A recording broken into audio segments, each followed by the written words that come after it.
పేద మరియు మధ్యతరగతి ప్రజలకు శుభవార్త.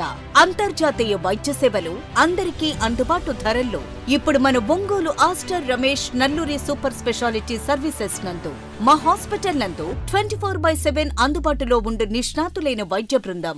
Doctor Nalluri Aruna Rao MBBS DGO, ప్రసూతి మరియు స్త్రీల వైద్య నిపుణులు. Doctor Nalluri Snehapriya MBBS MS OBG, ప్రసూతి మరియు స్త్రీల వైద్య నిపుణులు. Doctor Bharathi Kolla DM endocrinology, sugar, thyroid సమస్యలు, hormone super specialist. Doctor Karthik Kamani MBBS MD general medicine, పాముకాటు, తేలుకాటు, పాయిజనింగ్ కేసులు, critical care specialist. Doctor Nithin Nalluri MBBS MS general and laparoscopic surgeon ఎఫ్ఎంఏఎస్.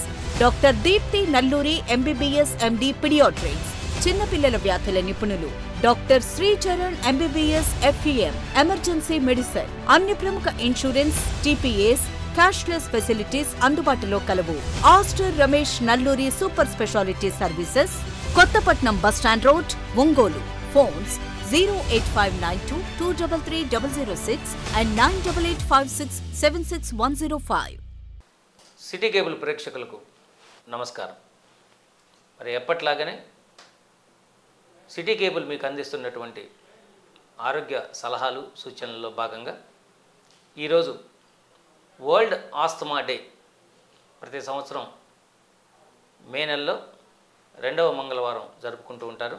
మరి ఆ సందర్భంగా ఉబ్బసం, ఆస్తమా, బ్రాంకియల్ ఆస్తమా లేదా తదితర పేర్లతో పిలుచుకునేటువంటి ఈ ఊపిరితిత్తులకు సంబంధించిన ఈ వ్యాధి గురించి తెలియజేయడానికి మన స్టూడియోకి విచ్చేసి ఉన్నారు doctor K Kondalarao MBBS MD pulmonology. Aster Ramesh హాస్పిటల్లో వారి సేవలు అందిస్తూ ఉన్నారు. మరి వారిని అడిగి ఈ ఉబ్బస వ్యాధి లేదా ఆస్తమా అనేటువంటి వ్యాధి ఎలా వస్తుంది, దీనికి చికిత్స ఎలా ఉంటుంది, మరి జీవితకాలం దీనికి మందులు వాడాలా లేదా అడ్వాన్స్డ్ టెక్నాలజీ ఇప్పుడు ఏమైనా వచ్చిందా, నివారణకు మనం ఎలాంటి చర్యలు తీసుకోవాలి తదితర అంశాలని వారి మాటల్లోనే తెలుసుకొని మరి ఆ వ్యాధి బారిన పడిన వాళ్ళు మరి డాక్టర్ గారిని సంప్రదించండి, ఆరోగ్య సూచనలు పాటించండి. అదేవిధంగా వారి సలహా సూచనలతో మెరుగైన ఆరోగ్యాన్ని పొందవలసిందిగా కోరుకుంటూ డాక్టర్ గారికి స్వాగతం. నమస్తే. సో డాక్టర్ గారు, ముందుగా వరల్డ్ ఆస్తమా డే ప్రతి సంవత్సరం మే నెలలో 2వ మంగళవారం జరుపుకుంటారు కదా, అసలు మొదటి మంగళవారం. సో దీన్ని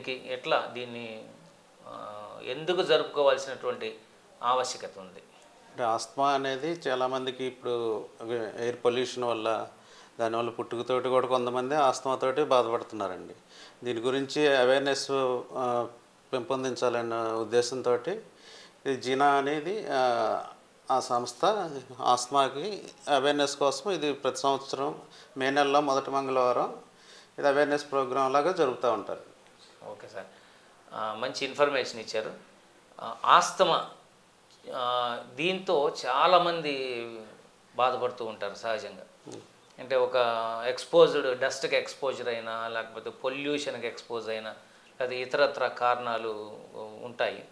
అసలు ఈ వ్యాధి రావటానికి గల కారణం ఏమిటి? అదే ఆస్తమా అనేది మెయిన్గా వంశపారంపర్యంగా వస్తుందండి. 2 దుమ్ము ధూళి వల్ల వస్తుంది. ఫ్యామిలీలో ఏమన్నా అలర్జీలు ఉన్నా కానీ, స్కిన్ అలర్జీస్ కానీ, అలర్జిక్ రైనైటిస్ అంటారు, ముక్కు దురద కానీ, కంటి దురద కానీ, అలాంటి వాళ్ళు మెయిన్గా వచ్చే అవకాశాలు ఎక్కువగా ఉంటుందండి. ఇది అంటే ఇది హెరిడిటరీగా కూడా ఏదన్నా వచ్చే అవకాశాలు ఉన్నాయంటారు? హెరిడిటరీ ఫ్యామిలీ ఉందనుకోండి, ఫ్యామిలీలో ఎవరికన్నా ఆస్తమా ఉంటే అలా పిల్లలకి, వాళ్ళ మనవాళ్ళకి అలా వచ్చే అవకాశాలు కూడా ఎక్కువగా ఉంటాయి. సో వాతావరణ కాలుష్యం వల్ల కూడా మెయిన్గా వస్తుంటుంది. Okay sir. అంటే ఎక్కువ మంది ఇప్పుడు కార్మికుల్ని చూసినట్లయితే గ్రానైట్ కార్మికులు కానీ, సిమెంట్ ఫ్యాక్టరీస్లో వాళ్ళు ఎక్కువ డస్ట్కి ఎక్స్పోజర్లో ఉంటారు. ఇలా ఎక్స్పోజ్ అయ్యే పరిస్థితుల్లో వీళ్ళల్లో అంటే హెరిడిటరీ అంటే పక్కన పెడదాం సార్, అలాంటి వాళ్ళు ఇమ్మీడియట్గా కనెక్ట్ అయ్యే అవకాశాలు ఉంటాయా, లేదా అదర్స్ ఒక నార్మల్ హెల్తీ పర్సన్ కూడా ఈ డస్ట్ ఎక్స్పోజర్ ఎక్కువగా ఉన్నప్పుడు ఆస్తమా వచ్చే అవకాశం? మెయిన్గా హెరిడిటరీతో పాటు డస్ట్ వల్ల, వాతావరణ కాలుష్యం వల్ల, అంటే డస్ట్ వల్ల, స్మోకింగ్ వల్ల కూడా ఎక్కువ వచ్చే అవకాశాలు ఉంటాయి. అంటే ఇప్పుడు ఇప్పుడు గ్రానైట్ ఇండస్ట్రీలో గ్రానైట్ ఇండస్ట్రీ, లేదా సిమెంట్ ఇండస్ట్రీస్లో పనిచేయచ్చు, లేదా ఇటుక బట్టీలు, బట్టి కాటన్ వర్కర్స్, ఫార్మర్స్లో మనం వరిగడ్డి కోసేటప్పుడు ఓకే ఓకే అలాంటి వాళ్ళు కూడా వచ్చే అవకాశాలు ఎక్కువ ఉందన్నమాట. అంటే జనరల్గా కొంత వ్యవసాయదారులు గమనించారు సార్, ఈ ప్లాంట్ మీద నుంచి వచ్చే పొలిన్ గ్రెయిన్స్ వల్ల కూడా కొంత వస్తుందని అంటుంటారు. అది ఎంతవరకు కారణం కలుగు చేస్తుంది ఆస్తమాకి? ఆస్తమాకి మెయిన్ ట్రిగ్గర్ ఈ పోలెన్స్ అండి. పోలెన్స్ వల్ల మనం పీల్చుకున్నప్పుడు లంగ్స్లోకి వెళ్ళింది అనుకోండి, ఇన్ఫ్లమేషన్ కుసించిపోతాయి వాయునాళాలు. వాయునాలు కుసించడం వల్ల గాలి తీసుకోవడం ఇబ్బంది అవుతుంది. మళ్ళీ ఇబ్బంది అయినప్పుడు కోతలాగా సౌండ్లు వచ్చేస్తున్నాడు, పిల్లి కోతలాగా సౌండ్లు. అది వాళ్ళకి ఎక్కువ వచ్చే అవకాశాలు ఉంటాయి అన్నమాట. ఓకే సార్, అంటే ఇప్పుడు లంగ్స్లోకి వెళ్ళిన తర్వాత ఈ పర్టికులర్ అంటే రెగ్యులర్ ఒక న్యూ ఎక్స్పోజర్కి లంగ్స్ యొక్క పనితీరు ఏ విధంగా ఉంటుంది? లంగ్స్కి మనకి ఎలర్జెన్స్ అనేది ముక్కులోకి వెళ్ళింది అనుకోండి, తుమ్ముల్లాగా వస్తుంది. అదొక రకమైన రియాక్షన్. అదే స్కిన్ మీద వచ్చింది అనుకోండి, దద్దుర్లాగా వస్తుంది. అది కూడా అలర్జిక్ రియాక్షనే. అదే లంగ్స్లోకి వెళ్ళింది అనుకోండి, వాయునాళాల్లో కుసించుకుపోతాయి. అది కూడా మనం ఇక్కడ వచ్చింది అనుకోండి అలర్జిక్ రైనైటిస్ అంటాం. అది లంగ్స్లోకి వెళ్ళింది అనుకోండి ఆస్తమా అంటారు, బ్రాంకైటిస్ అని చెప్తూ ఉంటాం కదా. సో అట్లనే ఇది ఏ వయసులో వారికి ఎక్కువగా వచ్చే అవకాశం ఉంటుంది సార్? అంటే ఇట్ మేబీ చైల్డ్హుడ్ నుంచి వచ్చే అవకాశాలు ఉంటాయా, లేదంటే ఒక 30-40s, లేదు ఓల్డ్ ఏజ్ హోమ్లో, అంటే ఓల్డ్ ఏజ్లో it maybe around 60, more than 60లో ఇన్ జనరల్గా రొటీన్లో ఇమ్యూనిటీ లెవెల్స్ తగ్గుతాయని అంటుంటారు కదా, ఆ కండిషన్స్లో కూడా ఏమన్నా వచ్చే అవకాశాలు ఉంటాయా? మెయిన్ అంటే వయసును బట్టి చైల్డ్హుడ్ ఆన్సెట్ ఆస్తమా అని, అడల్ట్ ఆన్సెట్ ఆస్తమా అని అంటారండి. మెయిన్ ఆస్తమా అనేది పిల్లల్లో మొదలవుతుంది. పిల్లల్లో మొదలయ్యి కొంత వయసు వచ్చేదాకా కొందరికి తగ్గిపోద్ది, కొందరికి అలా జీవితాంతం కంటిన్యూ అవుతూ ఉంటుందండి. అట్లా అడల్ట్హుడ్ ఆన్సెట్ అంటే యుక్త వయసులో పిల్లలప్పుడు బాగానే ఉంటారు. కొందరికి ఆస్తమా అనేది 40 years 50 yearsలో కూడా అప్పుడు మొదలవుతుంది అనమాట. ఓకే ఓకే, అంటే మేబీ అంటే ఆ కండిషన్స్ అట్లా 40-50sలో ఉందంటే హెరిడిటరీగా ఏమన్నా ఉండి అప్పుడు బయటపడే అవకాశాలు ఉంటాయా? అది కొత్తగా ఎక్స్పోజర్లోకి వెళ్తాడు? కొంత మెయిన్గా డస్ట్ వల్ల దానివల్ల వస్తుందండి. అంటే ఒరేషియస్గా ఎక్స్పోజ్ అవుతూ ఉన్నప్పుడు హెరిడిటరీ వల్ల వచ్చేదంటే చిన్నపిల్లల నుంచి మొదలవుతుంది అనమాట, చిన్న ఏజ్ నుంచి వస్తుంది. ఓకే ఓకే సార్, ఈ ఆస్తమా వచ్చినప్పుడు చిన్నపిల్లల్లో కానీ పెద్దల్లో కానీ లక్షణాలు ఎలా ఉంటాయి, వ్యాధి యొక్క లక్షణాలు? మెయిన్ అంటే ఆస్తమా వచ్చినప్పుడు ఛాతీ బిగబెట్టించున్నట్లు, ఆయాసం రావటం, ఊపిరి అందకపోవటం, దాంతోపాటు వాయునాళాలు మూసుకుపోవటం వల్ల పిల్లి కోతలాగా సౌండ్లు రావటం మెయిన్గా వస్తాయి. బ్రీత్ తీసుకునేటప్పుడు సౌండ్ వస్తూ ఉంటుంది. ఇన్ఫ్లమేషన్ వల్ల శ్లేష్మం ఎక్కువ ఫామ్ అవుతుంది. దాంతో దగ్గుతో పాటు శ్లేష్మం ఎక్కువ రావటం, కఫంలాగా బయటకు వస్తుంది. అంటే ఈ రన్నింగ్ నోస్ కూడా ఏమన్నా ఉంటుంది అప్పుడు? అంటే అలర్జిక్ రైనైటిస్ ఉందనుకోండి, ఆస్తమా అంటే అలర్జీ కాబట్టి మెయిన్ ఇది కూడా ఉండొచ్చు కొందరికి. ఓకే ఓకే, అలర్జిక్ రైనైటిస్ ఉంటే దాంతోపాటు జలుబులాగా వస్తుంది. అట్లా కాఫ్, దాంతోపాటు కఫం రావటము, ఇంకా ఎక్కువైతే ఆయాసం రావటం, ఛాతీ బిగించినట్లు రావటం, అలా ఉంటుంది మెయిన్గా పిల్లి కోతలు. జనరల్గా సార్ చిన్నపిల్లలు వెంటనే దీన్ని ఐడెంటిఫై చేసుకోలేరు కదా, అప్పుడు అంటే పేరెంటల్ కేర్ కొంత కావాల్సి వస్తుంది. అంటే మోస్ట్లీ హెరిడిటరీ అంటున్నాం. అవును సార్. లేదా exposure of dust something else. అప్పుడు ఈ చిన్నపిల్లలు చెప్పలేని స్థితిలో ఉంటారు, నాకు ఇట్లా ఉందని. ఇన్స్టెడ్ ఆఫ్ దట్ వాళ్ళు ఏడవటం మొదలు పెట్టచ్చేమో. అట్లాంటప్పుడు వెంటనే వైద్యుడిని సంప్రదించడం మంచిదంటారా, లేదా వాళ్ళు ఏదన్నా కొంతమంది గ్రామాల్లో చూసినట్లయితే వాళ్ళు ఏదో సొంత ట్రీట్మెంట్లు చేస్తూ ఉంటారు, అది ఎట్లా మీరు సజెస్ట్ చేయగలుగుతారు? మెయిన్ ఆస్తమా అనేది ఇది లక్షణాలు పెట్టండి చెప్పిందంటే దగ్గు, ఆయాసం రావటం, పిల్లి కోతలు రావటం, ఛాతీ బిగించినట్లు రావటం, ఇట్లా ఉంటాయండి. ఈ లక్షణాలు ఉన్నప్పుడు మనం ఐడెంటిఫై చేయొచ్చు. ఓకే సార్, చెప్పండి. అలాంటప్పుడు కొంతమంది మామూలుగా వాటర్ తోటి స్టీమ్ ఇన్హలేషన్ లాగా పెడుతుంటారు. దానివల్ల ఇంకా వాయునాళాలు కుసించిపోతాయండి. స్టీమ్ ఇన్హలేషన్ ఎక్కువ పనిచేయదు. ఒకవేళ ముక్కు బిగిపిస్తే స్టీమ్ ఇన్హలేషన్ పనిచేస్తుంది, కానీ లంగ్స్లోకి వెళ్ళింది అనుకోండి ఇంకా మూసుకుపోతాయి వాయునాళాలు. అప్పుడు ఆయాసం ఇంకా పెరిగిపోద్ది అన్నట్టు. ఓకే సార్, అంటే హాట్ వాటర్లో జెండు బాంబ్ సంథింగ్ క్యాప్సూల్స్ వేసి ఇట్లా ముసుగు వేసుకొని అది ముక్కు దిబ్బడికైతే పనిచేస్తుంది, లంగ్స్ ఆస్తమాకి పనిచేయదు. ఓకే ఓకే, సో అంటే అన్ని వ్యాధులకు ఒకటే చికిత్స కాదు కదా, అట్లా ఆస్తమా ఇంకా ఎక్కువ అయిపోద్ది. కొందరు పసుపు వేస్తారు, పసుపుతో పెడతారు అట్లాగా. ఇప్పుడు ఈ వ్యాధితో ఒక పేషెంట్ మీ దగ్గరకు వచ్చారు సార్, ఈ వ్యాధి ఇతనికి ఇలా ఉంది అని మీరు ఆ వచ్చిన అటెండెంట్కో లేకపోతే ఆ పేషెంట్కో మీరు ఎక్స్ప్లెయిన్ చేయాలి, చెప్పాలి. అలా చెప్పడానికి మీరు ఇవి పాటిస్తారు అంటే ఏ లక్షణాలను చూసుకొని అది ఇతను ఖచ్చితంగా ఇదే అని ఎట్లా చెప్పగలుగుతారు? మెయిన్ ఆస్తమా అనేది మెయిన్ నిర్ధారణ ఎలాగంటే మన సిమ్టమ్స్ బట్టి, అంటే మన లక్షణాలు, వ్యాధి లక్షణాలు బట్టి. పైన చెప్పిన వ్యాధి లక్షణాలు అంటే దగ్గు, ఆయాసం, పిల్లి కోతలు రావటము, ఛాతీ బిగించినట్లు ఉండటం. ఇంకా చూసుకుంటే ఫ్యామిలీలో వాళ్ళ తల్లిదండ్రులు కానీ వాళ్ళ మామగారి తాతలకు కానీ ఉంటే అది మెయిన్గా ఆస్తమా లక్షణాలు అన్నమాట. హిస్టరీ తీసుకుంటారు, మెయిన్ హిస్టరీ అండి. Okay sir, okay. హిస్టరీ తీసుకొని వెదర్ ఇట్ ఈస్ హెరిడిటరీ కాదా అనేది ఒక దాంతోపాటుగా ఛాతీ ఎక్స్రే అని, ఇంకా స్పైరోమెట్రీ అనేది. Okay sir.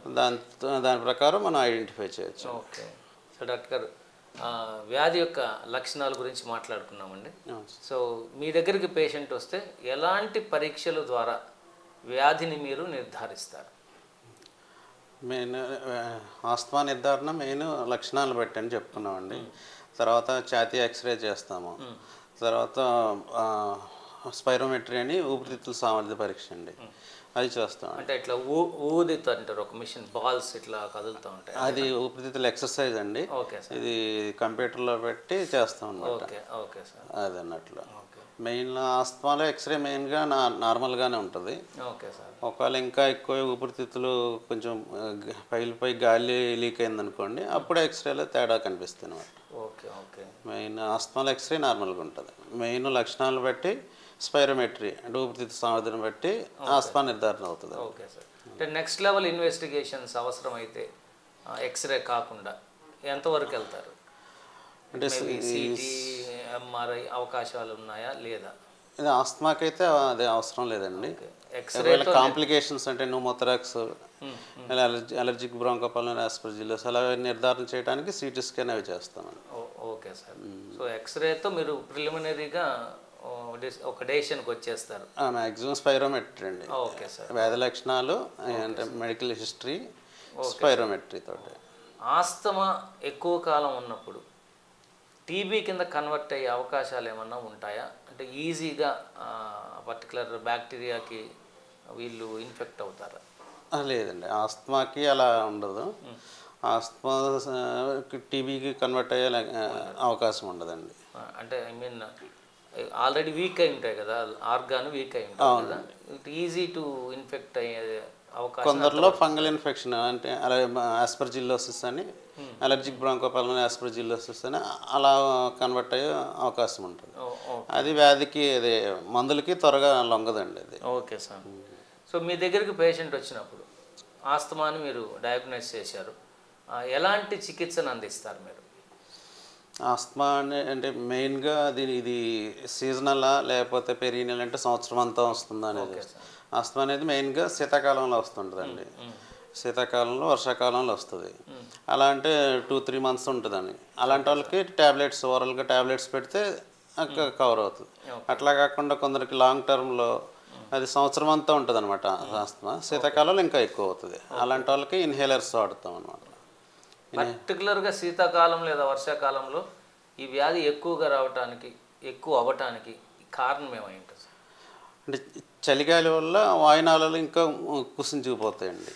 ఓకే. దానివల్ల ఆస్తమా ఎక్కువ పెరిగిపోతుంది. జనరల్గా ఏసీ రూమ్స్లో ఎక్కువగా ఉండే వాళ్ళకి కూడా ఈ పరిస్థితి ఉండొచ్చు కదా? ఏసీ పర్లేదండి, ఏసీ డ్రై ఏరియా కాబట్టి పర్లేదు.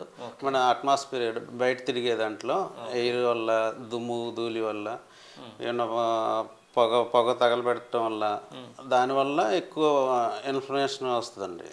Okay sir. దానివల్ల వాయునాళాలు కుసించిపోతాయి, అప్పుడు ఆస్తమా పెరిగిపోద్ది అన్నట్లు.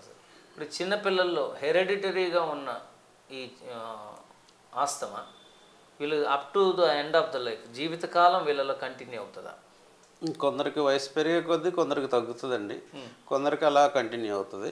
దీనివల్ల కంగారు పడక్కర్లేదు. ఇన్హేలర్స్ కరెక్ట్గా తీసుకుంటా ఉంటే దాన్ని అలా నివారించవచ్చు అన్నట్లు. ఓకే. అంటే జనరల్గా మనం బ్రీత్ చాలా ఇంపార్టెంట్ కదా సార్. ఈ రెగ్యులర్ యాక్టివిటీ చేసుకునేటప్పుడు, వర్క్ మోడ్లో ఉన్నప్పుడు, లేకపోతే ఇప్పుడు సాఫ్ట్వేర్స్ అంతా ఏసీ రూమ్స్లో ఉంటారు, లేదా వివిధ ఎన్విరాన్మెంట్లకి ఎక్స్పోజర్లో ఉంటారు. సో అట్లాంటి పరిస్థితుల్లో ఇది అడ్డంకి కాదా? అంటే మెయిన్ సాఫ్ట్వేర్ వాళ్ళకి ఇబ్బంది ఉండదండి. మీరు చెప్పినట్లు గ్రానైట్ ఇండస్ట్రీలో వర్క్ చేసే వాళ్ళకి, ఈ ఫార్మర్స్కి అంటే ఆస్తమా దేనివల్ల వస్తుందో దాన్ని అవాయిడ్ చేయటం మెయిన్. అట్లా లేదు అదే పనికి వెళ్తాం అనుకోండి, మనకి తగ్గదు ఆస్తమా అనేది. మనకి దుమ్ములు వస్తుంది, లేకపోతే వడ్రంగి పని చేసేటప్పుడు చిన్న రేణులు వస్తాయి, దానివల్ల వస్తుంది. ఆస్తమా ఉన్న పెయింట్ వేసే వాళ్ళకి వస్తుంది. ఆ వృత్తిని అవాయిడ్ చేసుకోవటం, వేరే వృత్తికి మారటం మంచిది. ఇట్లా అసలు ఈ ఆస్తమా ఏ కండిషన్స్లో ఎక్కువ ఎక్స్పోజర్లో ఉంటే, లేదా ఇన్ రొటీన్ హౌస్ హోల్డ్లో కూడా సార్, ఇప్పుడు నిన్న నాకు తెలిసి ఒకసారికి ఒక డస్ట్ ఎక్స్పోజర్లోకి వెళ్ళినప్పుడు, లేకపోతే ఈ అగరబత్తి వాసన, లేకపోతే మస్కిటో కాయిల్స్ రిపల్లెంట్స్ ఉన్నాయి, వీటి స్మెల్కి కూడా ఆస్తమా వస్తుంది అనేటువంటిది విన్నాను. అది ఎంతవరకు రిలేట్ అవుతుంది? అవునండి, మీరు చెప్పింది నిజమే. అది మస్కిటో కాయిల్స్ సిగరెట్ స్మోకింగ్ కన్నా ఇంకా డేంజర్ అండి. మస్కిటో కాయిల్స్ మనం ఎక్కువ దోమలు చరిమేయడానికి మస్కిటో కాయిల్స్ పెట్టుకుంటాం, కానీ దీనివల్ల వాయునాళాలు ఇంకా మూసుకుపోతాయండి. దానివల్ల ఆస్తమా ఇంకా పెరిగిపోద్ది. ఆస్తమా మస్కిటో కాయిల్స్, అగరబత్తి పొగ, దుమ్ము ధూళి, ఇవి పొగ, స్మోకింగ్, అది చాలా డేంజర్ అన్నట్లు ఆస్తమా ఉన్న వాళ్ళకి. Okay sir. అంటే జనరల్గా ఇప్పుడు సమ్ టైమ్స్ ఇప్పుడు ఇంట్లో చెదల మందు కొట్టిస్తాం, లోపలికి బొంగల ఘాటైన వాసన వస్తుంది. లేదా తాలింపు వేస్తాం, ఘాటైన వాసన వస్తుంది. లేదా సున్నాలు కొట్టించినప్పుడు, పెయింట్ వర్క్ జరిగినప్పుడు, లేదా ఎనీ అదర్ కెమికల్, ఇప్పుడు పొలాల్లోకి పోతే మీకు స్ప్రేయింగ్ ఆఫ్ పెస్టిసైడ్స్, ఇన్సెక్టిసైడ్స్, అక్కడ ఘాటైన వాసన వస్తుంది. ఇలాంటి వాసనలకు ఎక్స్పోజర్ జరిగినప్పుడు ఇది ఆల్రెడీ పేషెంట్ కానీ ఆస్తమా ఉన్న వాళ్ళకి అది అగ్రివేట్ అయ్యే అవకాశం ఉందా? అవునండి, ఇంకా ఎక్కువ. మనం టాయిలెట్ క్లీన్ చేసేటప్పుడు వాడే దానివల్ల కూడా ఇంకా ఎక్కువ అవుతుంది అండి. పెనాయిల్స్ వల్ల, పెనాయిల్ వల్ల, ఆ స్మోకింగ్ వల్ల ఎక్కువ వస్తుంది. అట్లా అంటే నా క్వశ్చన్ సార్, అప్పుడు నార్మల్గా ఉన్నాడు పేషెంట్, డిసీజ్డే, కానీ మీరు ఇచ్చిన మందుల వల్ల సప్రెస్ అయ్యి క్వైట్గా ఉంది. సో సడన్గా ఎక్స్పోజర్లోకి వెళ్ళాడు ఈ పర్టికులర్ కెమికల్స్కి, అప్పటికప్పుడు అది మళ్ళీ అగ్రివేట్ అవుతుందా? వాటినే ఆస్తమా ట్రిగ్గర్స్ అంటారండి. ఇలాంటి మీరు చెప్పినవన్నీ ట్రిగ్గర్స్ అండి. అవి కాక మళ్ళీ మన పెంపుడు జంతువులు ఏమన్నా వెంట్రుకలు అవి చిన్న చిన్న రేణువులు వెళ్ళినా కానీ, కాటన్ డస్ట్ వెళ్ళినా కానీ అవి ట్రిగ్గర్ చేస్తాయండి. అది అప్పుడు ఇమీడియట్ అప్పుడు ఇంకా ఎక్కువ అయిపోద్ది, ఉన్నది ఇంకా ఎక్కువ అయిపోద్ది అన్నట్లు. Okay sir. యూజువల్గా మనం రకరకాల మెడికేషన్ తీసుకుంటుంటాం సార్. సో మోస్ట్లీ ఇప్పుడున్న జనరేషన్లో అయితే చిన్న ఇబ్బంది వచ్చిన టక్కన పోయి మెడికల్ షాప్కి పోయి పెయిన్ కిల్లర్స్ తీసుకుంటుంటారు, లేని సమ్ అదర్ కోల్డ్కి, కాఫ్కి ఏదైనా ముందు ఫస్ట్ ఈరోజు హ్యూమన్ బీయింగ్ మెడికల్ షాప్ని అప్రోచ్ అవుతున్నాడు, వాళ్ళకున్న నాలెడ్జ్లో ఏదో సమ్ ఇస్తున్నారు. ఇలావి ఎక్కువ మెడికేషన్ వల్ల, అన్నెసెసరీ మెడికేషన్ లేదా usage of more pain killers, అదేమైనా దీనికి రిలేట్ అవుతుందా ఆస్తమా రావడానికి? పెయిన్ కిల్లర్స్, ఎన్ఎస్ఐడిస్ అని పెయిన్ కిల్లర్స్, ఆస్పిరిన్ రకాలు, ఇవి మళ్ళీ కొన్ని రకాల బీపీ టాబ్లెట్స్, ఏసీ ఇన్హిబిటర్స్ అండి, ఇలాంటి వల్ల ఆస్తమా ఇంకా అగ్రివేట్ అవుతాయండి. Okay sir. అందుకని అనవసరంగా పెయిన్ కిల్లర్స్ ఎక్కువ తీసుకోకూడదు ఆస్తమా ఉన్న వాళ్ళు. ఉన్న వాళ్ళలో అగ్రివేట్ అవుతుంది ఇంకా ఎక్కువ. అంటే మామూలుగా నార్మల్ వాళ్ళకి కొత్తగా వీటి వల్ల ఏం రాదు, ఉండదు. మేబీ కిడ్నీస్ మేబీ డ్యామేజ్ అయ్యాయి అంటే వీళ్ళు ఎక్కువ ఆస్తమా ప్రోన్ ఉన్నారు అనుకోండి, వాళ్ళకి త్వరగా వచ్చేస్తారు. Okay okay. అట్లనే సార్ స్పోర్ట్స్ పర్సన్స్ దగ్గరకు వచ్చేటప్పటికి ఒక సర్టన్ ఏజ్లో వాళ్ళు అంటే యంగ్స్టర్స్గా ఉన్నప్పుడు బాగా ఉంటారు, ఆ తర్వాత ఇట్లాంటి ఆస్తమాటిక్ ప్రాబ్లమ్స్ని ఫేస్ చేస్తూ ఉంటారు. అంటే మేబీ వాళ్ళు ఆ పీరియడ్లో వాడిన డ్రగ్స్ వల్ల కావచ్చు, అంటే ఆ పర్టికులర్ దీనికోసం, లేదా సంథింగ్ ఎల్స్ వాళ్ళ హ్యాబిట్స్ వల్ల కావచ్చు. ఎంతవరకు వీళ్ళకి ఇది రిలేట్ అవుతుంది, లేకపోతే ఎంతవరకు వీళ్ళకి వస్తాయి? అంటే స్పోర్ట్స్ పర్సన్స్ అంటే మెయిన్గా మనకి ఎక్సర్సైజ్ ఇండ్యూస్డ్ ఆస్తమా అని చెప్తారండి. అంటే ఎక్సర్సైజ్ కూడా మనకి ఆస్తమా ఇండ్యూస్ చేస్తుంది. స్టార్టింగ్లో బాగానే ఉంటుంది, ఒక పావు గంట అరగంట ఎక్సర్సైజ్ మొదలెట్టిన తర్వాత అప్పుడు ఆస్తమా పెరిగిపోద్ది అన్నట్లు. అంటే ఆల్రెడీ ఉన్న వాళ్ళకండి, లేదా కొత్తగా ఇది అవుతుందా అనేది? ఇది వంశపారంపర్యంగా వచ్చేది కాకుండా ఎక్సర్సైజ్ ఇండ్యూస్డ్ ఆస్తమా అంటారు. ఓకే, అప్పటికప్పుడు స్టార్ట్ అయిపోతుంది. Okay okay sir. మెయిన్ మనకు హుసేన్ బోల్ట్ అలాంటి వాళ్ళకి కూడా ఉందండి exercise induce asthma. Okay sir. అలాంటి వాళ్ళు ఏం చేస్తారంటే ముందు ఎక్సర్సైజ్కి వెళ్ళే ముందు ఇన్హేలర్ పీల్చుకొని అప్పుడు స్టార్ట్ చేస్తారు. ఒక హాఫ్ అన్ అవర్ ముందు అలా ఇన్హేలర్ స్టార్ట్ అయితే అప్పుడు ఎక్సర్సైజ్ మొదలెట్టుకుంటారు. ఓకే. అది అప్పటికి టెంపరీ రెమెడీ. అలా కాకుండా ఏదైనా పర్మనెంట్గా ఏదైనా రెమెడీ ఉంటుందా వాళ్ళకి? పర్మనెంట్ ఏ ఉండదు. ఆస్తమా అనేది పర్మనెంట్గా ఏమి ఉండదు, క్యూర్ ఏ ఉండదు. అది ఇండ్యూస్ అయినప్పుడు మనం సప్రెస్ చేసుకోవాలి అంతే మెడికేషన్. ఇది త్రూ అవుట్ లైఫ్ ఉంటుంది సార్. ఇప్పుడంటే 40s 50sలో వచ్చింది అనుకుందాం, అక్కడ నుండి అది remaining part of the life ఈ ఆస్తమాతో సఫర్ అవ్వాల్సిందేనా? అవునండి, ఆస్తమా అనేది లైఫ్ లాంగ్ ఉంటుందండి. కొందరికి మనం చెప్పినట్లు చిన్నప్పుడు మొదలై కొందరికి ఏజ్ పెరిగే కొద్దీ దానికైతే తగ్గిపోతుంటుంది. అట్లా కాదనుకుంటే అలా జీవితాంతం ఉంటుంది. అలాగే ఇన్హేలర్స్ వాడుకుంటా మంచిది. Okay sir.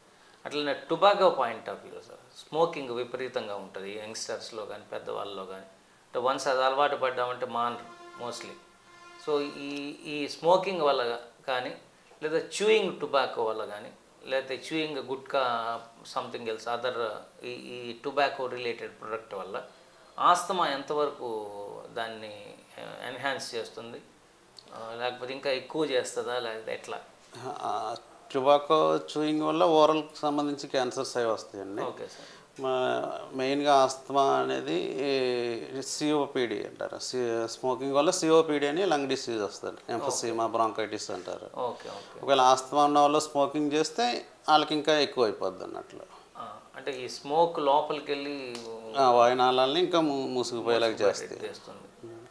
మనకి అడల్ట్ ఆన్సెట్ ఆస్తమా అన్నాను కదా, దానికి స్మోకింగ్ రిలేటెడ్ లంగ్ డిసీజ్ అంటే సిఓపిడి ఎంఫసీమా అనే దానికి అది కూడా సిఓపిడి కూడా 40-50 సంవత్సరాల తర్వాత ఏజ్ వాళ్ళకి వస్తుంది అన్నట్లు.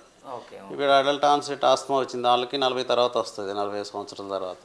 ఈ రెండో వచ్చింది, ఈ నిర్ధారణ కొంచెం కష్టం అవుతుంది. అప్పుడు ఏమంటారు, స్పైరోమెట్రీలు ఏమవుతుంది మనకు ఒకసారి చేసిన తర్వాత బ్రాంకోడైలేటర్ రివర్సిబిలిటీ అంటారు. మనకు ఆవిరి బ్రాంకోడైలేటర్ ఆవిరి లాగిస్తాం నెబులైజేషన్ తర్వాత. అది మళ్ళీ చేసినప్పుడు ఏమవుతుంది, ఒకవేళ ఆస్తమా అనుకోండి ఈ గాలి గొట్టాలు మూసుకుపోయి ఎక్కువ నార్మల్గా వస్తాయి అన్నట్లు. అదే ఒక సిఓపిడి వల్ల అయితే తక్కువ వ్యాకోజ్ వస్తాయి. అలాగా దాని ప్రకారం మనకు ఆస్తమాకన సిఓపిడి అనేది డిఫరెన్షియేట్ చేసుకోవచ్చు. లక్షణాలన్నీ ఒకేలాగా ఉంటాయండి రెండిట్లకి. ఈ స్పైరోమెట్రీలో మన హిస్టరీ అన్నాం కదా, ఆ సిఓపిడి అనేది స్మోకింగ్ రిలేటెడ్, ఎక్కువ స్మోకర్స్లో వస్తుంది. మిడిల్ ఏజ్లో 40-50 తర్వాత అట్లా వస్తుంది అన్నట్లు. ఇప్పుడు లక్షణాల పాయింట్ ఆఫ్ వ్యూలోకి వచ్చేటప్పటికి ఇందాక మనం మాట్లాడుకున్నాం సార్, చిన్నపిల్లల్లో కానీ పెద్దవాళ్ళలో కానీ కామన్. అవునండి, ఇంకా మార్పు ఏమి ఉండదు. చిన్నపిల్లలు వస్తే ఒక అలర్జిక్ రైనైటిస్, జలుబు, ఈ కంజంక్టివైటిస్, అలర్జిక్ కంజంక్టివైటిస్ అట్లా వస్తాయండి.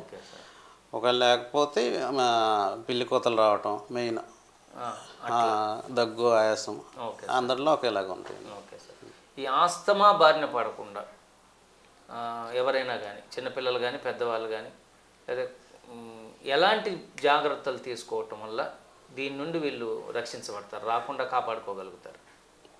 అంటే వంశపారంపర్యంగా వచ్చేదాన్ని మనం ఏం చేయలేమండి. Okay sir. అది ఎక్కువ కాకుండా అంటే మనం దేనివల్ల వస్తుంది అనేది దాన్ని అవాయిడ్ చేసుకోవటం. దుమ్ము ధూళి వల్ల, ఈ పోలెన్స్ వల్ల వస్తుంది అనుకోండి, దాన్ని అవాయిడ్ చేయటం అన్నట్లు. ఓకే. అంటే ఫార్మర్స్ అయితే ఆ రిలేటెడ్ వర్క్ని జాగ్రత్తలు పాటించాలి. ఇంకా తప్పదు అనుకుంటే మాస్క్ కానీ ఏదైనా పెట్టుకోవాలి. Okay sir. అలాగా పెయింటర్స్ కానివ్వండి, కార్పెంటర్స్ కానీ ఎనీ స్కిల్డ్ వర్క్ ఏదైనా కానీ మనం దానివల్ల వస్తుందంటే దానికి అవాయిడ్ చేయడం బెటర్ కదా. Okay sir. అట్లాగా అంటే ఈ అవేర్నెస్ ప్రజల్లోకి తీసుకువెళ్ళగలగాలి. అవునండి. అంతే సార్. అంటే గ్రామాల్లో ఇల్లిటరసీ ఉంటుంది, దీని మీద అవగాహన ఉండకపోవచ్చు. సో ఈ వరల్డ్ ఆస్తమా డే సందర్భంగా ఇలాంటి ఇన్ఫర్మేషన్ని త్రూఅవుట్ కంట్రీ తీసుకెళ్ళగలిగితే దీని అది వరల్డ్ ఆస్తమా డే ముఖ్య ఉద్దేశమే ఇది అవేర్నెస్ గురించి, అవేర్నెస్ నూక్ అండ్ కార్నర్లోకి తీసుకెళ్ళాలి. డాక్టర్ గారు, ఇందాక మనం మాట్లాడుకున్నట్లుగా వ్యాధి యొక్క సిమ్టమ్స్, లక్షణాలు ఏవైతే ఉన్నాయో పిల్లి కూతులు అనేది సహజ సిద్ధంగా మనకు తెలుస్తూ ఉంటుంది.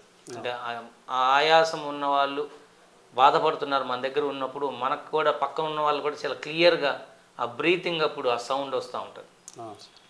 ఈ పిల్లి కూతలు రావడానికి అసలు కారణం ఏంటి? ఈ పిల్లి కూతలు అనేటువంటి ఈ లక్షణం ఈ డిసీజ్లోనే ఉంటాయా, ఇంకేదైనా డిసీజ్ కూడా రిలేటెడ్గా ఉంటాయా? మెయిన్ పిల్లి కోతులు అంటే మనం గాలి తీసుకునేటప్పుడు నార్మల్ ఎయిర్వేస్లో గాలి వెళ్తుందండి, తీసుకొని వదులుతాము. అది గాలి గొట్టాలు మూసుకుపోయింది అనుకోండి, ఆ మార్గంలో వెళ్ళేటప్పుడు సౌండ్ వస్తుంది, దానివల్ల పిల్లి కోతలు వస్తాయి. అంటే ఎయిర్వేస్ అంటే గాలి గొట్టాలు మూసుకుపోవటం వల్ల మెయిన్ ఆస్తమా లక్షణం అది కాబట్టి దానివల్ల పిల్లి కోతలు వస్తాయి అన్నట్లు. అంటే ఆ సౌండ్ అంటే ఆ వే నేరో కాబట్టి సౌండ్ ఫ్రీగా సౌండ్ వస్తుంది, గాలి ఎక్కువ వెళ్ళలేదు కాబట్టి సౌండ్ వస్తుంది. ఓకే ఓకే సార్, దానివల్ల పిల్లి కోతలు వస్తాయి అన్నట్టు. ఓకే. సో ఇది ప్రధానమైన లక్షణం ఆయాసంలో, అంటే ఆస్తమా. ఇదే పిల్లి కూతల సౌండ్ ఇంకేదైనా డిసీజ్లో కూడా వస్తుందా? అదే మెయిన్ మెకానిజం ఇదేనండి. ఒకవేళ ఇది పైనుంచి ఏమన్నా క్యాన్సర్ లాంటివి నొక్కుతున్నా కానీ గాలిగొట్టలు మూసుకుపోతాయి. Okay sir. అది ఏదైనా పిల్లలు మింగేసినా కానీ, అంటే ఫారిన్ బాడీస్ అంటారు, వాటిలో కూడా వస్తాయి. మెయిన్గా మనకి ఇస్నోఫీలియా, మన ఈ కోస్టల్ ఏరియాలో ఇస్నోఫీలియా వల్ల కూడా పిల్లి కోతలు వస్తుంటాయండి. Okay sir. సో అలా కాకుండా కొందరికి తిన్నది కడుపులో నుంచి తేనుపులాగా వస్తాయి అన్నమాట, అది జీఈఆర్డి అంటారు. జీఈఆర్డి దాంట్లో కూడా లంగ్స్లోకి వెళ్ళిపోయింది అనుకోండి, ఫుడ్ స్టమక్ కంటెంట్, అది కూడా ఆస్తమాలాగా వస్తుంది అన్నట్లు. Okay sir. అట్లానే చికిత్సా విధానం గురించి ఇందాక మాట్లాడినప్పుడు టాబ్లెట్ ఫామ్ ఇస్తున్నారు అని చెప్పారు, అట్లనే ఇన్హేలర్స్ ఉన్నాయన్నారు. సో ఒక సివియర్ కండిషన్లోకి వెళ్ళారు అనుకోండి పేషెంట్, ఇది అప్పుడు నెక్స్ట్ లెవెల్ ఆఫ్ ట్రీట్మెంట్ ఏమైనా ఉంటుందా? అంటే ఇప్పుడు మనకి ఆస్తమా అనేది ఎయిర్వే నేరోయింగ్ మెయిన్ దేనివల్ల వస్తుందంటే ఇది మజిల్ పెరగడం వల్ల వస్తుంది. అంటే మజిల్ పెరిగింది కాబట్టి దాన్ని పల్సరింగ్ చేయడానికి బ్రాంకియల్ థర్మోప్లాస్టీ అని కొత్త చికిత్సా విధానాలు వచ్చినాయండి. అంటే అది సర్జికల్ టైపా లేకపోతే అది కూడా టాబ్లెట్ ఫామ్ సంథింగ్ ఎల్స్ అట్లా ఎట్లా? అంటే వేవ్స్ లాగా పొందుతారండి, ఓకే సార్. స్కోపీ లోపలికి పెట్టి దాన్ని థిన్గా చేస్తారండి. ఎండోస్కోపీ ద్వారా దాన్ని మజిల్ని, బ్రాంకోస్కోపీ అంటే మన లంగ్స్లోకి వేస్తే బ్రాంకోస్కోపీ, మజిల్ని థిన్ చేస్తారు. ఓకే. అప్పుడు నేరో అయింది, కొంచెం వైడ్ ఉన్నట్లు కనిపిస్తున్నారు. Okay sir. అంటే ఆస్తమా కండిషన్స్ బాగా పెరిగినప్పుడు మరణానికి దారితీసే పరిస్థితులు కూడా ఉంటాయా? సివియర్ ఆస్తమా అంటారండి, అక్యూట్గా సివియర్ ఆస్తమా అని.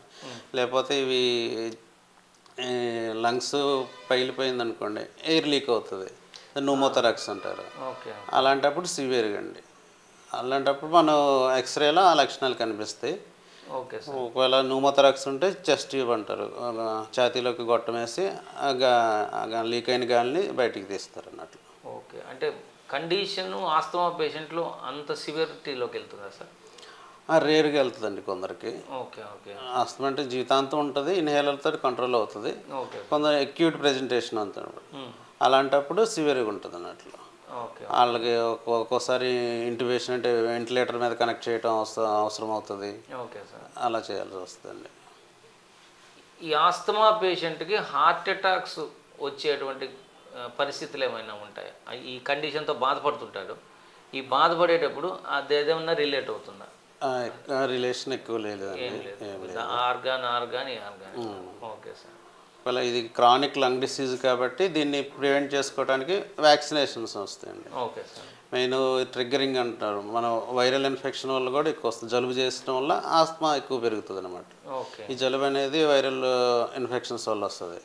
వాటిని తగ్గించడానికి న్యూమోకోకల్ వ్యాక్సిన్, ఆ ఫ్లూ వ్యాక్సిన్ అవి వేసుకుంటే కొంత సివియారిటీ తగ్గుతుంది ఆస్తమాలోనే కాదు, వేరే క్రానిక్ లంగ్ డిసీజ్ సిఓపిడి అన్నా కానీ అలాంటి వాటిలో కూడా వ్యాక్సినేషన్స్ ఇంపార్టెంట్. మన పిల్లలకే కాకుండా పెద్దవాళ్ళలో కూడా వ్యాక్సిన్ వేసుకోవాలండి. ఈ ఆస్తమా ఉన్న పిల్లల్ని మనం కొన్నిసార్లు గమనించినట్లయితే ఆయా సందర్భాల్లో మేబీ రేర్ కావచ్చేమో, చర్మం మీద దద్దుర్లు వచ్చే అవకాశం ఏమన్నా ఉందా? అది ఆస్తమా వల్ల దద్దుర్లు రావండి, దద్దుర్లు వచ్చే వాళ్ళకి ఆస్తమా వచ్చే లక్షణాలు ఎక్కువ ఉన్నాయి, రివర్స్. అలాగా అంటే దద్దుర్లు డ్యూ టు పొల్యూషన్ కావచ్చు, ఏదైనా ఇన్సెక్ట్ అలర్జీ వల్ల కాబట్టి, ఇవన్నీ అలర్జీ లక్షణాలు కాబట్టి చర్మ వ్యాధులు దద్దుర్లు ఉన్న వాళ్ళకి చర్మ అలర్జీ ఉన్న వాళ్ళకి ఆస్తమా వచ్చే లక్షణాలు ఎక్కువ అనమాట. అంటే డ్యూ టు సెన్సిటివిటీనా లేకపోతే ఈ పర్టికులర్ ఇండ్యూసింగ్ వల్ల అది కూడా వస్తుంది అంటారా? అది సెన్సిటివిటీ వల్లేనండి. ఇక్కడ మనకి చర్మం మీద అలర్జీ వస్తే దద్దుర్లాగా వస్తాయి, అవును సార్. మన ముక్కులో అలర్జీ వస్తే తుమ్ములు అలర్జిక్ రైనైటిస్ లాగా వస్తాయి. Okay sir. అదే అలర్జీ లంగ్స్లోకి వచ్చింది అనుకోండి ఎయిర్వేస్ నేరింగ్ అవుతుంది అన్నట్లు. ఈ తుమ్ములకి ఆస్తమాకి రిలేషన్ ఏమన్నా ఉంది? ఆ రిలేషన్ అండి అదే. అంటే మేబీ ఆస్తమా వచ్చే ముందు ఇది ముందు ఒక సిగ్నల్ సిమ్టమ్ లాగా ఏమన్నా ఉంటుందా అట్లా? లేదండి, ఎక్కువ అలర్జిక్ రైనైటిస్ ఉన్న వాళ్ళకి ఆస్తమా లక్షణాలు, ఆస్తమా కూడా వచ్చే ఛాన్సెస్ ఎక్కువ ఉంటుంది అన్నట్లు. Okay sir. అంటే కొంతమంది కొన్నిసార్లు ఏదైనా పాత రూమ్లోకి వెళ్ళినా, పాత పేపర్లో పుస్తకాలు తీసినా సో కంటిన్యూస్గా తుమ్ముతానే ఉంటారు సార్. అవును సార్. వీళ్ళల్లో ఎంతవరకు ఆస్తమా రావడానికి అవకాశం ఉండొచ్చు అట్లా ఎక్స్పోజర్ ఉన్న వాళ్ళకి? అది అలర్జిక్ లక్షణాలు కాబట్టి వాళ్ళకి ఆస్తమా వచ్చే సూచనలు ఎక్కువ అండి, ఛాన్సెస్ ఎక్కువ ఉండొచ్చు. అలా కాదు, కొందరు ఐస్ క్రీమ్లు తింటుంటారు, తుమ్ములు వస్తుంటాయి, వాటి వల్ల కూడా లంగ్స్లోకి అలర్జీ లాగా వెళ్తుంది అన్నట్లు. ఉన్న ఆస్తమా ఉన్న వాళ్ళకి ఇది ఇంకా అగ్రివేట్ చేస్తుంది. Okay okay. తుమ్ములు రావటం వల్ల. Okay sir. ఈ ఆస్తమా ఉన్న వాళ్ళు ఎలాంటి ఆహార పదార్థాలను అవాయిడ్ చేయాల్సి వస్తుంది, లేదా ఎలాంటి ఆహార పదార్థాలు తీసుకోవాల్సి వస్తుంది? కొందరికి అంటే వాళ్ళకి తెలిసిపోద్దండి మనం దేనివల్ల ఏం తింటుంటే మనకి ఆస్తమా సిమ్టమ్స్ పెరుగుతున్నాయి అన్నట్లు. అందరి శరీరం ఒకలాగా ఉండదు అన్నట్లు. కొందరికి కొన్ని రకాల ఫుడ్స్ పడితే కొందరికి పడవు అన్నట్లు. ఎక్కువ వంకాయలు కానీ, సీ ఫుడ్స్, ప్రాన్స్, ఫిష్, మెయిన్గా ఎండు చేపలు, ఎండు రొయ్యల వల్ల వస్తుంటాయండి. కొందరికి కొబ్బరి తినటం వల్ల వస్తుంది, గొంతులో నొసలాగా ఉన్నా కానీ అది కూడా అలర్జీ లెక్క. అలాంటివి అన్నట్లు వచ్చేవాళ్ళే అవన్నీ అవాయిడ్ చేసుకోవాలండి. పిల్లలంటే ఐస్ క్రీమ్లు ఎక్కువ తినకూడదు, దానివల్ల వస్తుంది. కూల్ డ్రింక్స్, శీతాకాలంలో కూల్ డ్రింక్స్ తిన్నా కానీ, చలిగాలి ఎక్కువ పడకూడదు. అవన్నీ అవాయిడ్ చేసుకుంటే ఆస్తమా తగ్గుతుంది కొంతవరకు. ఎలాంటి ఆహారాన్ని ప్రిఫర్ చేయొచ్చు అంటే అంటే ఇప్పుడు ఇమ్యూనిటీ ఆఫ్ ద లంగ్ తగ్గినట్టే కదా సార్? అవునండి. ఆస్థమాటిక్ కండిషన్ అంటే లంగ్ సెన్సిటివిటీ. ఆ లంగ్ సెన్సిటివిటీని పోగొట్టి అంటే బికమ్స్ హెల్దీ లంగ్ తయారవ్వాలి అంటే ఎలాంటి ఆహారం పిల్లలకు కానీ పెద్దవాళ్ళకి కానీ మంచిది అంటారు? అందరికీ గ్రీన్ లీఫీ వెజిటేబుల్స్ అంటే ఇమ్యూనిటీ బూస్ట్ చేసే ఫ్రూట్స్ అవన్నీ మంచిదండి. మనకి అలర్జీ కలిగించే కాకుండా మిగతా ఏవైనా తినచ్చు. Okay sir. Okay sir, thank you very much for your information sir. So doctor గారు మంచి సలహాలు వరల్డ్ ఆస్తమా డే సందర్భంగా మనకి ఇవ్వడం తెలియజేయడం జరిగింది. మరి ఈ కార్యక్రమం రేపు ఆదివారం ప్రసారం అవుతుంది. అలాగనే మొదటి మంగళవారం, మే నెల మొదటి మంగళవారం asthma day, world asthma day సందర్భంగా కూడా మళ్ళా టెలికాస్ట్ చేయడం జరుగుతుంది. ప్రేక్షకులందరూ కూడా ఇది వీక్షించి ఎవరైనా ఉబ్బసం లేదా ఆస్తమా, బ్రాంకియల్ ఆస్తమా బారిన పడి ఉన్నట్లయితే ఆస్టర్ రమేష్ హాస్పిటల్లో డాక్టర్ గారు అందుబాటులో ఉంటారు. డాక్టర్ గారు కె కొండలరావు గారు, MBBS, MD పల్మనాలజీ. వీరిని సంప్రదించి మీ వ్యాధికి సంబంధించిన తగు సలహాలు, సూచనలు, చికిత్స తీసుకోవాల్సిందిగా కోరుతున్నాం. సో ప్రేక్షకులకు డాక్టర్ గారికి మరొకసారి ధన్యవాదాలు. పేద మరియు మధ్యతరగతి ప్రజలకు శుభవార్త. అంతర్జాతీయ వైద్య సేవలు అందరికీ అందుబాటు ధరల్లో ఇప్పుడు మన Ongole Aster Ramesh Nalluri super speciality services నందు మా హాస్పిటల్ నందు 24/7 అందుబాటులో ఉండు నిష్ణాతులైన వైద్య బృందం. Doctor Nalluri Aruna Rao, MBBS, DGO, ప్రసూతి మరియు స్త్రీల వైద్య నిపుణులు. Doctor Nalluri Snehapriya, MBBS, MS, OBG, ప్రసూతి మరియు స్త్రీల వైద్య నిపుణులు. Doctor Bharathi Kolla, DM, endocrinology, sugar, thyroid సమస్యలు, hormone super specialist. Doctor Karthik Kamani, MBBS, MD, general medicine, పాముకాటు, తేలుకాటు, పాయిజనింగ్ కేసులు, critical care specialist. Doctor Nithin Nalluri, MBBS, MS, general and laparoscopic surgeon, FMAS. Doctor Deepthi Nalluri, MBBS, MD, paediatrics, చిన్నపిల్లల వ్యాధుల నిపుణులు. Doctor Sricharan, MBBS, FEM, emergency medicine. అన్ని ప్రముఖ insurance, TPAs, cashless facilities అందుబాటులో కలవు. Aster Ramesh Nalluri super speciality services, Kothapatnam bus stand road, Ongole. Phones 08592 233 006 and 98856 76105.